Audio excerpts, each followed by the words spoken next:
Hello and welcome to a complete guide to A-level politics, or as I call it here, how to get an A star in A-level politics. What we're going to do in this video is just go through every single aspect you need to know about the AQA A-level politics course, and really if this is something for people who are maybe going from GCSE to A-level and are coming into studying politics in the next couple of weeks. This may be for people who want to just take a refresher as they go from year 12 to year 13. Or it could be for people who want to do a little bit of revision so they have an idea of exactly how the exams are structured, exactly the kind of things you're expected to know, and a bit of useful advice that you should really, if you follow this advice, you should be getting the top grades.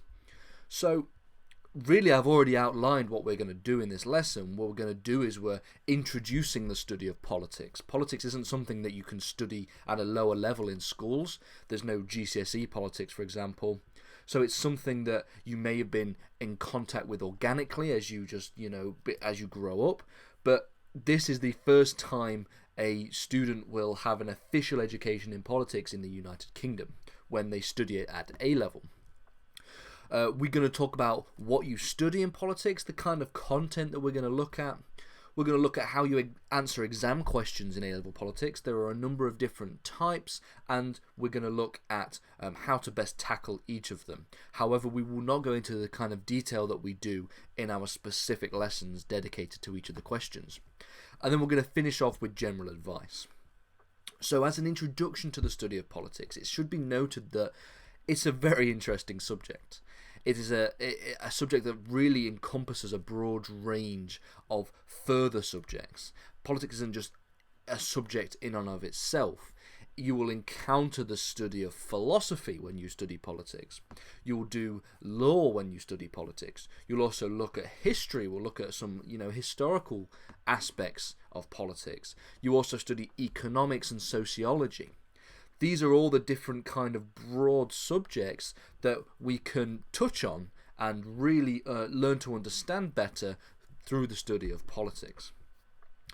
And fundamentally, politics is something that permeates everyday life. Everybody has some kind of political opinions about something, and it's better for everybody to become more informed about the way in which our political system and the way in which other political systems work.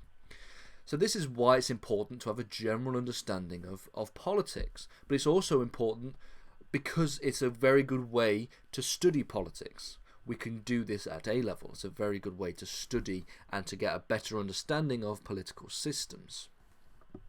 So let's talk about what you will actually study. This is for the AQA A-level politics. It is split into 3 exams. You do not have to do any kind of extended writing or piece of coursework for A-level politics. You just have to put all of your effort into these 3 exams. And really, the specification requires that you have what we would describe as depth study of both UK politics and also US politics. And the specification specifies as well that we are talking about the concept of government and politics. So we can actually split the subject into 2, into government and into politics. They have slightly different meanings. You also are expected to be able to make comparisons across the 2 political systems, and this is required for when we do what we call comparative politics, which we'll talk about a little bit later.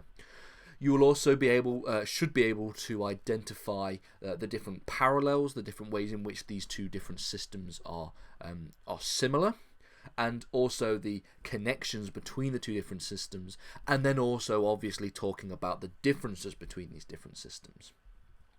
Additionally, you will also have to study political ideas. So we're not just going to study how these systems work, we're also going to study the kind of things that different people believe.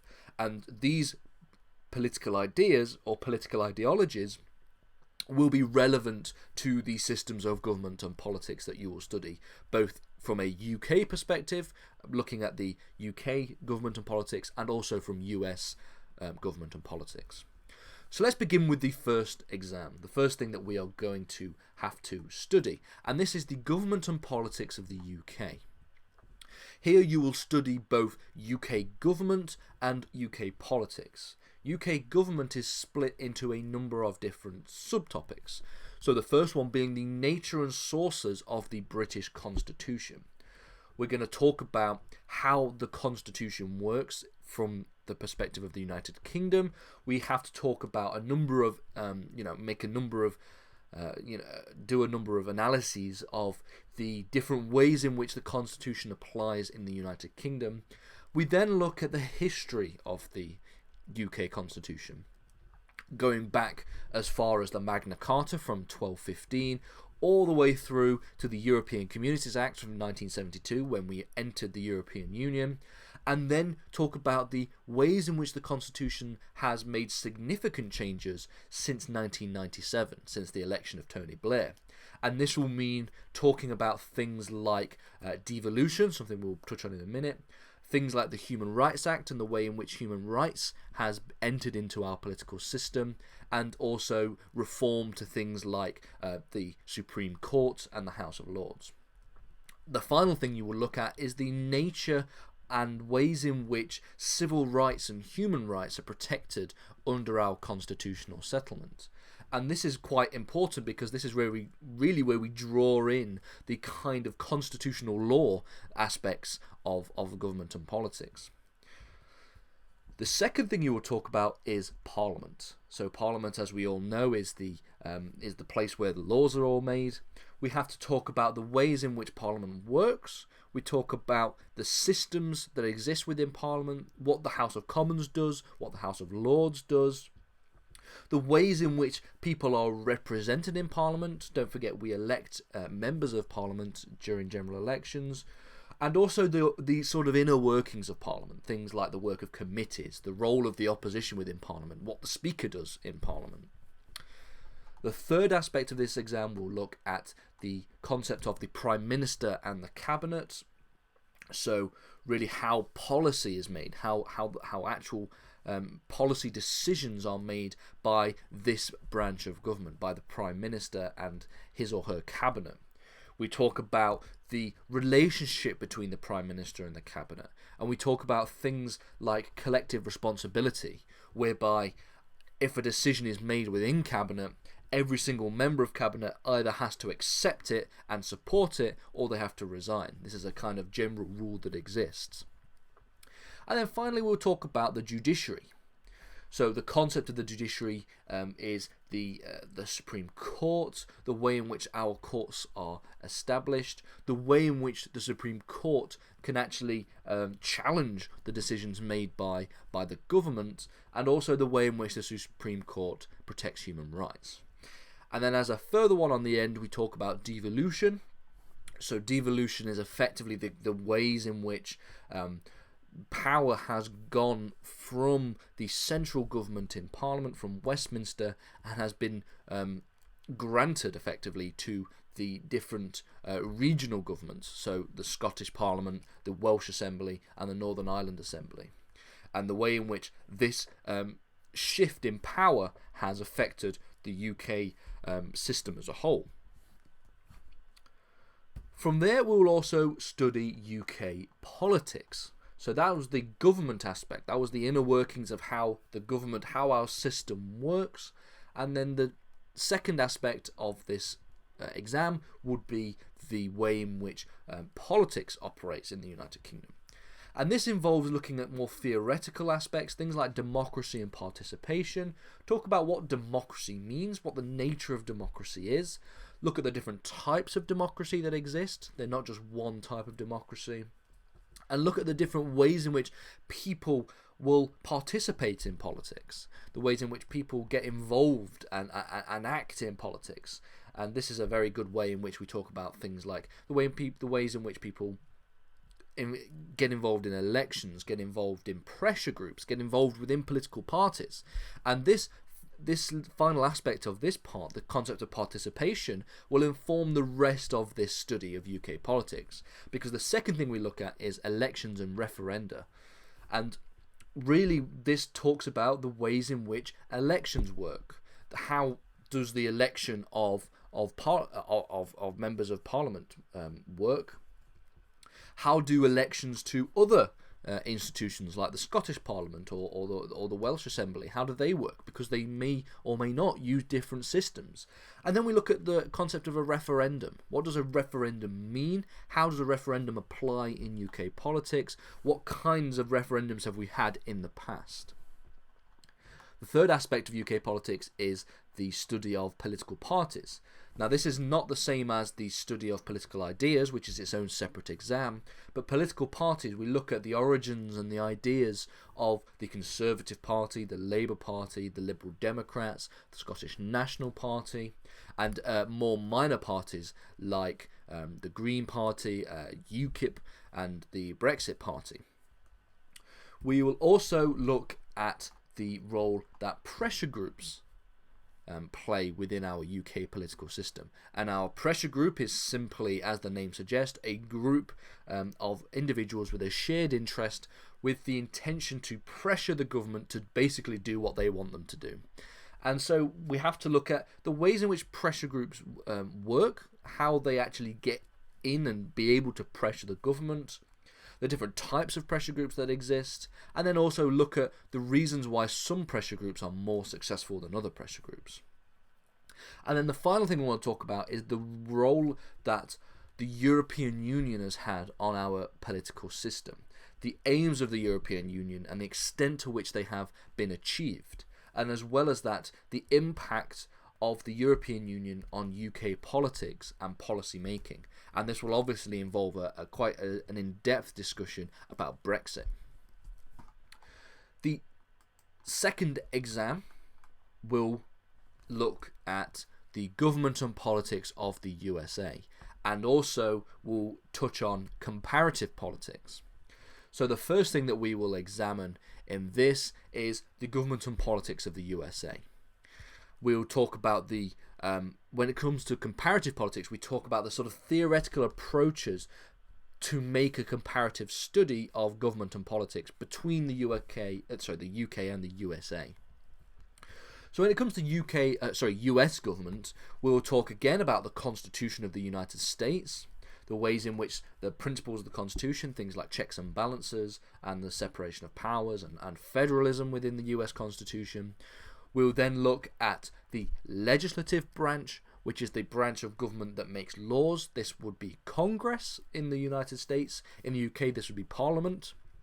If you notice that the structure of the US government and politics mirrors that of the UK. So just like we looked at the UK Constitution, we look at the US Constitution. Just like we looked at the ways in which laws are made in the UK with Parliament, we look at the same thing with Congress in the United States.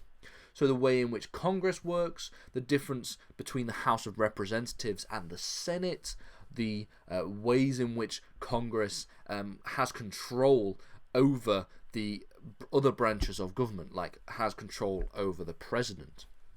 Speaking of the president, we will then look at the executive branch of government. What are the powers of the president? What are the roles that the president has to play? What are the what are the limits that can be placed on a president?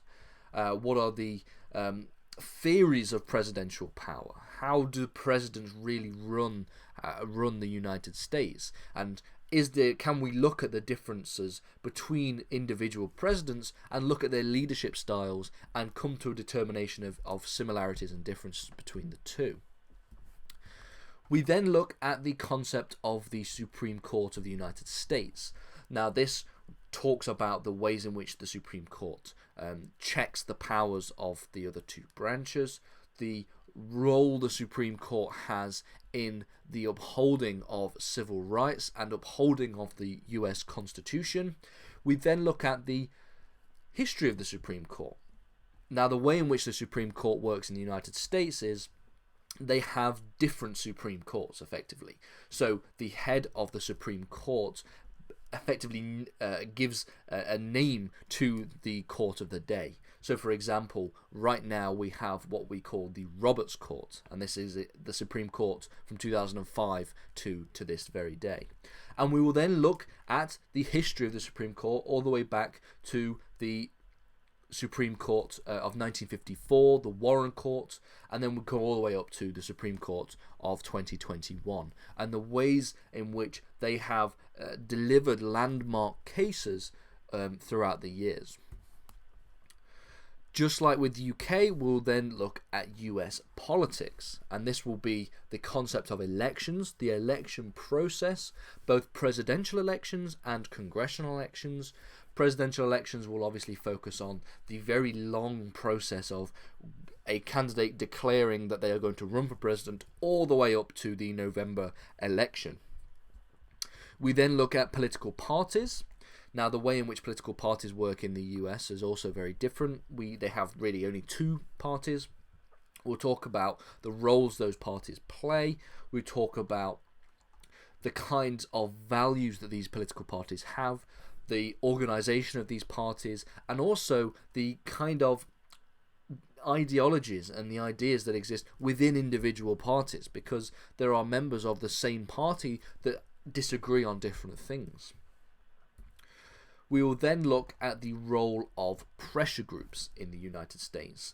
Now, the concept of lobbying in the United States has a much broader context than it does in the United Kingdom. We'll look at the way in which money flows from these big pressure groups, these big lobbying organizations, to United States political candidates, using things like super PACs and election funding. And then we'll also look at debates concerning the power of pressure groups. How powerful are pressure groups in the United States? Before we finish by looking at civil rights in the United States, the way in which the Constitution upholds the rights of the citizens.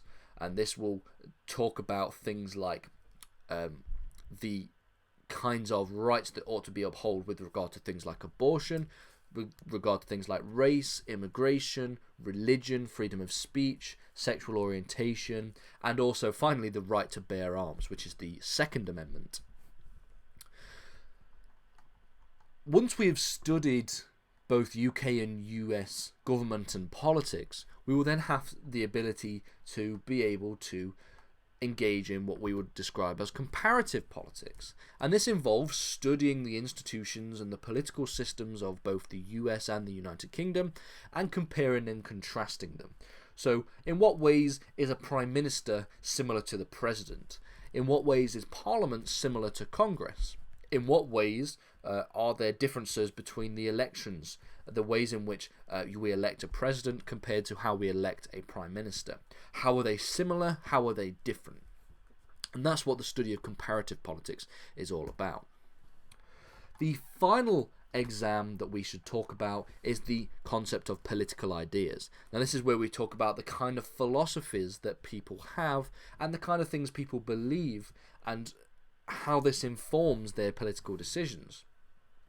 So there are two types of political ideas that you will study. You will study the core political ideas. There are three main core political ideas, and you'll also have the option to study the optional political ideas. So the core ideologies are liberalism, conservatism, and also socialism.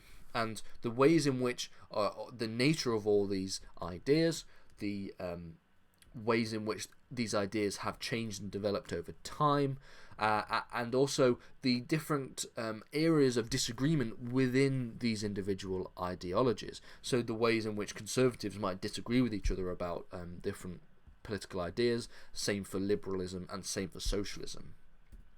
The same is also true for the other political ideas, which include nationalism, feminism, multiculturalism, anarchism, and ecologism.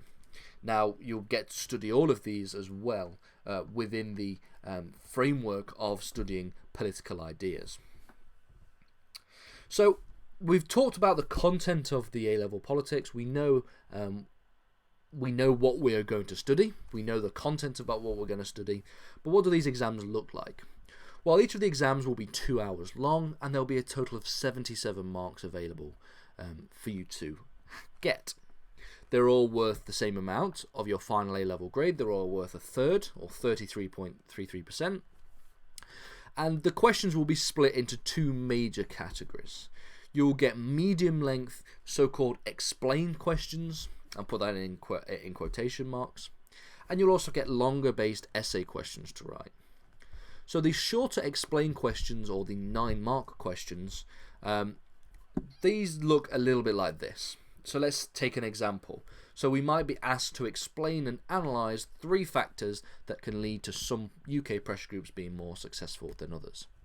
We are asked to explain it, and then we're asked to analyse it. And to get top marks in this, what we really want to do is show a detailed knowledge of the issues. So we have to show that we know what we're talking about, and this involves using keywords, using up-to-date examples.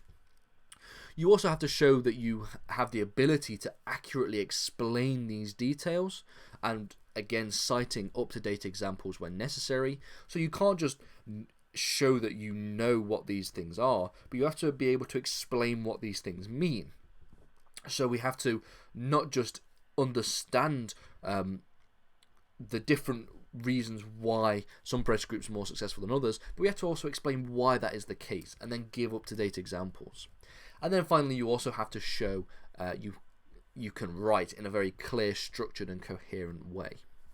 Now, if you want more information going into a lot more detail about this, I'll leave a link in the description below to a video lesson we've already done about how to explain, about how to answer these questions in way more detail. The longer 25-mark questions are a little bit more intense. So you are asked to provide a much longer argumentative and detailed discussion to the question that you're being asked, and they may look a little bit like this. So this for 25 marks. You're given a quotation. The quotation being, "Parliament is not an effective check on the executive. Analyse and evaluate this statement." So you are asked to analyse and evaluate a statement in question, and effectively you have to look at the ways in which Parliament is an effective check and analyse those, and then also the counter argument, and come to a sort of balanced back and forth when it comes to the answering of this question. So again, you also have to show detailed and accurate knowledge of key political concepts. You have to then be able to analyse these key political issues, to look at the strengths and weaknesses, to be able to explain what they mean and explain why they might be valuable to you, and or why they might be flawed different political issues. You also have to show an analysis that is balanced and confidently developed. So you can't just write all about on one side of the argument. You can't just write a massive, long, detailed analysis of one side of the argument. You have to go back and forth, and you have to analyse both sides of the argument, and it has to be relatively balanced. It doesn't have to be exactly balanced, 100%, but it has to show that you have weighed up the pros and cons of these different ideas, and you have come to a reasonable conclusion. The evaluation of these political concepts have to be substantiated with evidence. So we have to evaluate these concepts. We have to explain why these concepts might be flawed, or why you disagree with the concepts. But then you have to show why you disagree with them using evidence, and it has to be up-to-date evidence, as up-to-date as we can possibly get. And all of that has to be done, and then once all of that is done, you should be able to come to a conclusion that is consistent with that discussion. So you have to go back and forth and then come to a conclusion about what you believe is the case with the question.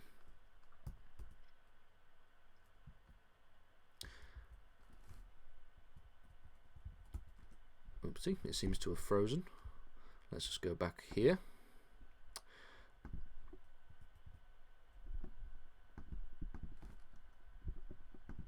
Okay. So the final thing I want to talk about is tips for studying A-level politics. So the first thing I would suggest is to keep up with political developments. And this will involve keeping an eye on the news. And really, every time you look at news stories, you should ask yourself, how do these news stories relate to what I'm studying? So, for example, if you watch Prime Minister's questions and they are talking back and forth, how did these news stories, how did the things that they talk about relate to the kinds of things that you are studying? So we could talk about foreign policy developments within the United States, and how do these foreign policy developments show the powers of the president or show weaknesses of the president, for example. Because then when you can keep an up-to-date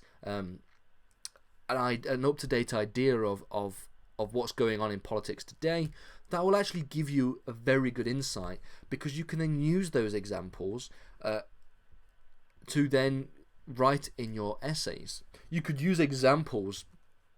Effectively, you could use an example of a news story from the morning of your exam, and you go into the exam with this going on in the news that very day. And if you can apply that piece of that news story, this political development, and if you can apply that to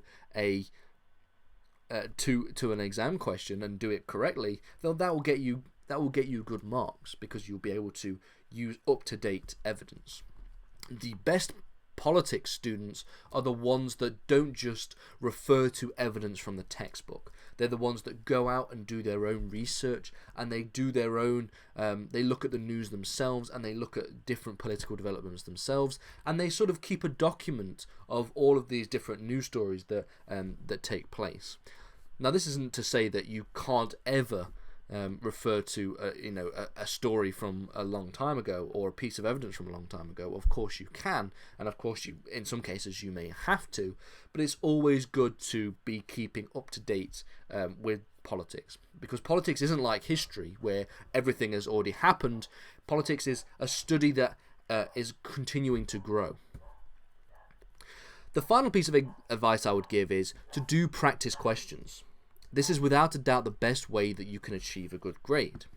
So it's all well and good being able to memorize and understand all of these different concepts, but if you don't apply yourself in practice questions, then you're never going to do as well as you might be able to. So those students that can sit down and do as many problem questions as possible are the ones that are going to get the best grade, and I can guarantee that 100%. So get hold of as many exam style questions as you can. The good thing is a lot of the longer essay questions, okay, you can actually just find them from old specifications. You can ask your teacher just to make up a few and to just give them to you to practice, and soon you'll get so good at practicing these problems, and you'll get so good at being able to recite the evidence that you would recite for each question, that when you go into an exam, you will have already effectively answered the questions that have been put to you, because there's only so many different ways in which they can ask what is on the specification. So if you do as many practice problems as possible, they might have worded the question in a different way, but they'll be effectively asking you something that they would have asked someone before. And so therefore you can go and you will already have been able to practice these questions beforehand. That is the best piece of advice that I could possibly give. The final thing I want to talk about is just the resources that the Learning Academy offers for everybody who is studying A-level politics. So we have a catalogue of educational resources. We have covered everything within the UK Government and Politics exam. We have covered a number of things from the US Government and Politics exam, and we've also covered more than half of the political ideas content as well. So we're also obviously in the process of finishing off the courses for political ideas and the US Government and Politics as well. What I'll do is I'll link all of the playlists in the description below, and the last thing I want to say is just good luck, and make sure you enjoy the study of this, because it really is a very interesting study to do.